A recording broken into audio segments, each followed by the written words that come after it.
Right మరో breaking news చూస్తున్నాం. భారత ఆర్మీ కీలక ప్రకటన చేసింది. పాకిస్తాన్తో కాల్పుల విరమణకు గడువు లేదని వెల్లడించింది. ఇవాళ డీజీఎంఓల చర్చలు లేవని స్పష్టం చేసింది. భారత్ పాక్ మధ్య కాల్పుల విరమణ ఒప్పందం కొనసాగుతుందని ఇండియన్ ఆర్మీ ప్రకటించింది. నెల 12న జరిగిన డీజీఎంఓ చర్చల్లో తీసుకున్న భారత్ పాక్ మధ్య కాల్పుల విరమణకు కాల పరిమితి లేదని స్పష్టం చేసింది. నెల 12న భారత్ పాక్ మధ్య కాల్పుల విరమణ ఒప్పందం జరగగా క్రమంగా అది 18వ తేదీ వరకు పొడిగిస్తూ వచ్చారు. అయితే ఇవాళ్టితో ఈ సీజ్ ఫైర్ ఒప్పందం ముగియనున్న నేపథ్యంలో ఇండియన్ ఆర్మీ కీలక ప్రకటన చేసినట్లు తెలుస్తోంది.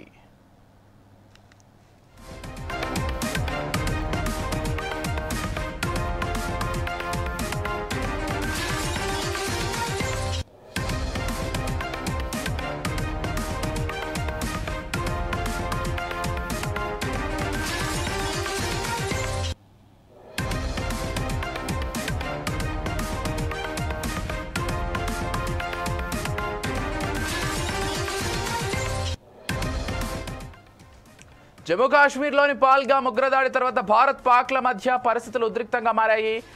ఈ ఉగ్రదాడిలో 26 మంది టూరిస్టులను టెర్రరిస్టులు అతి కిరాతకంగా కాల్చి చంపారు. దీనికి ప్రతీకారంగా భారత్ ఆపరేషన్ సింధూర్ను మొదలుపెట్టింది. పాకిస్తాన్లోని ఉగ్ర స్థావరాలపై దాడులు జరిపింది. ఉగ్రవాద నాయకులతో సహా దాదాపు 100 మంది టెర్రరిస్టులను మట్టుబెట్టింది ఇండియన్ ఆర్మీ. అయితే ఆపరేషన్ సింధూర్కు వ్యతిరేకంగా పాకిస్తాన్ ఆర్మీ కూడా దాడులు జరిపింది. భారత సరిహద్దు ప్రాంతాలపై డ్రోన్లు, క్షిపణులతో దాడులు చేసింది. దీంతో ఇరు దేశాల మధ్య యుద్ధ వాతావరణం నెలకొంది. 4 రోజుల పాటు ఇరు దేశాలు దాడులు చేసుకున్నాయి. అయితే ఇది అణు యుద్ధానికి దారితీస్తుందనే నేపథ్యంలో భారత్ పాక్ కాల్పుల విరమణ ఒప్పందం చేసుకున్నాయి.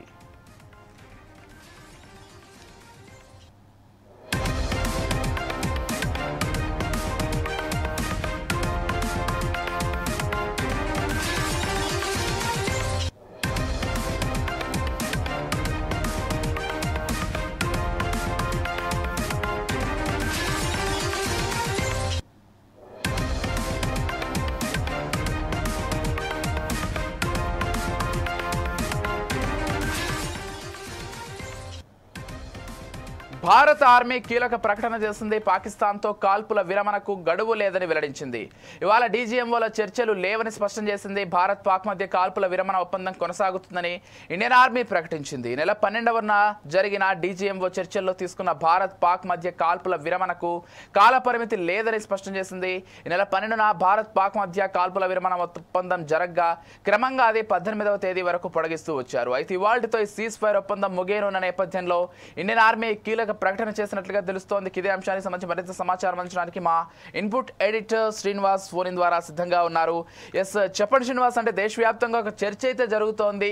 సీజ్ ఫైర్ ని ఎత్తేసినట్లుగా, మళ్ళీ భారత్ పాక్ మధ్య కాల్పులు జరిగే అవకాశం ఉన్నట్లుగా ఒక ప్రచారం చాలా విపరీతంగా జరుగుతోంది. దీనికి సంబంధించి రక్షణ శాఖ ఒక క్లారిటీ ఇచ్చినట్లుగా తెలుస్తోంది. సీజ్ ఫైర్ కి గడువు లేదని, కొనసాగుతుందని వాళ్ళు చెప్పినట్లుగా సమాచారం అందుతోంది. పూర్తి డీటెయిల్స్ అండ్ శ్రీనివాస్. జై సీజ్ ఫైర్ అంటే కాల్పుల విరమణ ఒప్పందం. ఈ ఒప్పందం అనేది ఒకసారి వచ్చిన తర్వాత ఇరు దేశాలు కూడా సంతకం చేసిన తర్వాత దాన్ని నాన్ స్టాప్ గా కొనసాగించాల్సి ఉంటుంది. ఈ 2 దేశాల్లో ఏ ఒక్కరు ఉల్లంఘించినా సరే అది మళ్ళీ మొదటికి వచ్చే అవకాశం ఉంది. ఏదైతే పెహల్గామ్ లో ఉగ్రదాడి తర్వాత అటు పాకిస్తాన్ ఒక పూర్తి స్థాయిలో ఒక భయాందోళన పరిస్థితుల్లోకి వెళ్ళిపోయింది. దాంతోనే కవ్వింపు చర్యలకు పాల్పడుతూ వచ్చింది. ఏదైతే పెహల్గామ్ ఉగ్ర దాడి తర్వాత 2 రోజుల తర్వాత పాకిస్తాన్ కవ్వింపు చర్యలే కాకుండా సీజ్ ఫైర్ ఒప్పందాన్ని తూట్లు పొడుస్తూ భారత బార్డర్ లో సైనికుల మీద దాడులు జరిపింది. అదేవిధంగా భారత పౌరుల మీద కూడా కాల్పులు జరిగింది. అప్పుడే సీజ్ ఫైర్ ఒప్పందం తూట్లు పొడిచినట్లయింది. వరుసగా 13 రోజుల పాటు పాకిస్తాన్ ఈ సీజ్ ఫైర్ ఒప్పందాన్ని ఉల్లంఘించింది. ఎప్పుడైతే పాకిస్తాన్ సీజ్ ఫైర్ ఒప్పందాన్ని ఉల్లంఘించిందో వెంటనే భారత్ రంగంలో దిగింది. భారత్ తన రక్షణ వ్యవస్థను కాపాడుకునే ఉద్దేశంలో పాకిస్తాన్ ఏదైతే లక్ష్యాలను పెట్టుకుని ఒక మిసైల్స్ తో దాడి చేయాలనుకుందో వెంటనే భారత్ దాన్ని తిప్పికొట్టింది. ఆ తర్వాత మొత్తం పాకిస్తాన్ రక్షణ వ్యవస్థను అంతా కూడా చిన్నాభిన్నం చేసి నేలమట్టం చేసింది. ఇదంతా కూడా ప్రపంచ ప్రజలకు తెలుసు. 4 రోజుల్లో పాకిస్తాన్ పరిస్థితి ఆగమ్యగోచరంగా తయారైంది. సో ఇలాంటి పరిస్థితుల్లో పాకిస్తాన్ ఎక్కడైతే అణు స్థావరాలు పెట్టిందో అక్కడ కూడా భారత్ బ్రహ్మోస్ అనే ఒక క్షిపణిని విడిచిపెట్టడంతో అక్కడ అణ్వస్త్రాలలో సాంకేతిక సమస్యలు తలెత్తాయి. అక్కడ నుంచి కూడా రేడియేషన్ లీక్ అవుతుందనే ఒక ఊహాగానాలు అయితే వెలువడ్డాయి. దానికి పాకిస్తాన్ ఖండించినప్పటికీ కూడా ఇప్పటికీ అక్కడ పరిస్థితి ఏంటనేది ఎవరికి తెలియదు. అలాంటి భయంకరమైన వాతావరణంలో పాకిస్తాన్ కాళ్ల బేరానికి వచ్చి సీజ్ ఫైర్ ఒప్పందానికి మరోసారి ముందుకు రావడం జరిగింది. దీంతోనే శాంతిని కోరుకునే దేశంగా భారతదేశం కూడా ఓకే చెప్పింది. దీనికి సంబంధించి మరోసారి సీజ్ ఫైర్ ఒప్పందాన్ని భారత్ పాకిస్తాన్ల మధ్య ఒప్పందం చేసుకోవడం జరిగింది 12వ తేదీన. అయితే ఒకసారి సీజ్ ఫైర్ ఒప్పందానికి వచ్చిన తర్వాత దానికి కాల పరిమితి అంటూ ఉండదు. ఒకవేళ ఇరు దేశాల్లో ఏ ఒక్క దేశం సీజ్ ఫైర్ ఒప్పందాన్ని ఉల్లంఘించినా మళ్ళీ అవతలి దేశం యథావిధిగా సీజ్ ఫైర్ ఒప్పందాన్ని ఉల్లంఘిస్తుంది. సో మనం ఒకటే నిర్ణయించుకోవడం జరిగింది, ఏదైతే పాకిస్తాన్ సీజ్ ఫైర్ ఒప్పందాన్ని ఉల్లంఘించిన ఉగ్రవాదులతో దాడులు చేయించినా అది పూర్తిగా యుద్ధ చర్యగానే భావిస్తామని చెప్పి ఒక హెచ్చరిక చేస్తూ భారత్ సీజ్ ఫైర్ మీద ఒక ఒప్పందం చేయడం జరిగింది. సో ఈ నేపథ్యంలో పాకిస్తాన్ సీజ్ ఫైర్ ఒప్పందాన్ని ఎప్పుడు తూట్లు పొడిచినా ఆ మరుక్షణం భారత్ కూడా ఈ ఒప్పందాన్ని రద్దు చేసుకుంటుంది. యుద్ధ చర్యగా భావించి పాకిస్తాన్ మీద యుద్ధానికి కూడా వెళ్ళబోతోంది. ఇది మామూలు విషయం కాదు పాకిస్తాన్ కి, ఎందుకంటే ఇప్పటికే ఆర్థికంగా కుదేలైపోయిన పాకిస్తాన్ ఆ తర్వాత పహల్గామ్ ఉగ్రదాడి తర్వాత భారత్ చేపట్టిన సైనిక చర్యతోని ఆ దేశ ఆర్థిక పరిస్థితి మరింత క్షీణించింది, అసలు కోలుకోలేని దెబ్బ పడింది. ఇలాంటి పరిస్థితుల్లో మరోసారి పాకిస్తాన్ కవ్వింపు చర్యలకు పాల్పడ్డా లేదా కాల్పుల విరమణ ఒప్పందానికి తూట్లు పొడిచిన భారత్ ఈసారి అలాంటి స్ట్రైక్ చేయబోదు. మొత్తానికి పాకిస్తాన్ ప్రపంచ పటంలో లేకుండా పోతుంది అనే భయం పాకిస్తాన్ వెంటాడుతుంది. ఇలాంటి సమయంలో పాకిస్తాన్ సీజ్ ఫైర్ ఒప్పందాన్ని తూట్లు పొడుస్తుందన్న ఇదైతే లేదు. ఖచ్చితంగా ఈ ఒప్పందాన్ని పాకిస్తాన్ కొనసాగించాల్సిందే, లేదంటే కనుక భారత్ తీసుకోబోయే చర్యలకు పాకిస్తాన్ పూర్తి స్థాయిలో సర్వనాశనం కాకపోతుంది. సో ఈ ఒప్పందానికి సంబంధించి భారత రక్షణ వ్యవస్థ కూడా కొద్దిసేపటి క్రితం ప్రకటించడం జరిగింది. ఏదైతే సీజ్ ఫైర్ సంబంధించి కాల పరిమితి ఉండదని చెప్పడం జరిగింది. అంటే కాల పరిమితి లేదు అంటే ఎప్పుడు ఎవరు ఉల్లంఘించినా ఖచ్చితంగా అవతలి దేశం దాన్ని కూడా ఉల్లంఘిస్తుంది. ఒకవేళ పాకిస్తాన్ తన సైనిక చర్యను కొనసాగించినా లేకుంటే సీజ్ ఫైర్ ఒప్పందాన్ని ఉల్లంఘించినా వెంటనే భారత్ కూడా ఆ ఒప్పందాన్ని రద్దు చేసుకుని వెంటనే రంగంలో దిగే అవకాశం ఉంది. కాబట్టి దీనికి ఎక్కడ కూడా కాల పరిమితి ఉండదు. పాకిస్తాన్ ఈ రోజు కవింపు చర్యలు పాల్పడితే వెంటనే భారత్ కూడా స్ట్రైక్స్ చేస్తుంది, సీజ్ ఫైర్ ఒప్పందాన్ని ఉల్లంఘిస్తుంది, రద్దు చేసుకుంటుంది. సో మొత్తానికైతే ఇరు దేశాల మధ్య అయితే ఇప్పటివరకు అయితే ఎలాంటి సీజ్ ఫైర్ ఒప్పందానికి సంబంధించి ఎలాంటి చర్యలు అయితే జరగలేదు. సో మునుముందు కూడా ఇదే కొనసాగుతుందని భావిస్తున్నారు విజయ్.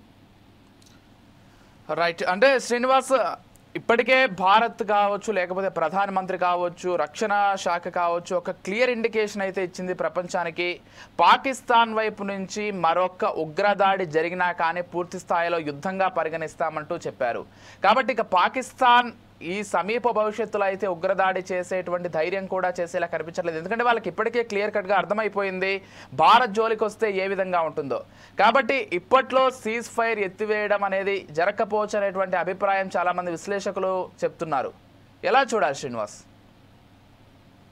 విజయ్, పాకిస్తాన్ పరిస్థితి ఎంత ఘోరంగా ఉందంటే మన భారత సైనిక చర్యను పక్కకు పెడితే ముందుగా బెలూచిస్తాన్ లిబరేషన్ ఆర్మీ ఏదైతే అంతర్గతంగా చేస్తున్న దాడులతోని పాకిస్తాన్ సతమతమైపోతుంది. పాకిస్తాన్ లో ఉన్న 44% భూమిని బెలూచిస్తాన్ DLA ఆక్రమించుకోవడం జరిగింది. అక్కడ తమ ప్రభుత్వాన్ని ఏర్పాటు చేయడం జరిగింది.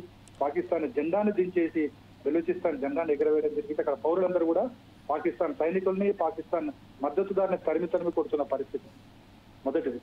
రెండోది, బెలూచిస్తాన్ లిబరేషన్ ఫ్రంట్ ఏదైతే తిరుగుబాటు వ్యక్తం చేసిందో దానికంటే ముందుగానే పాకిస్తాన్ లో ఆర్థిక వ్యవస్థ చాలా క్షీణించిపోయిన పరిస్థితి.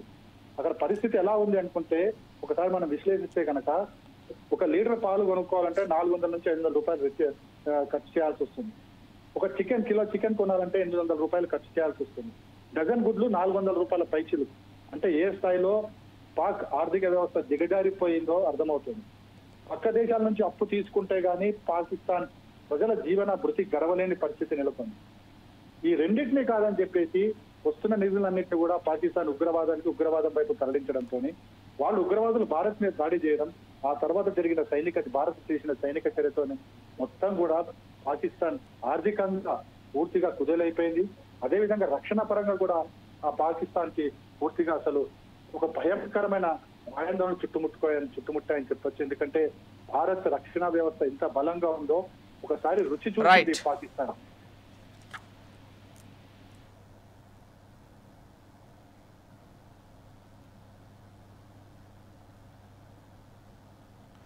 Right, thank you Srinivas. ఇవి ఇప్పటివరకు ఉన్నటువంటి అప్డేట్స్. రైట్, మరో బ్రేకింగ్ న్యూస్ అయితే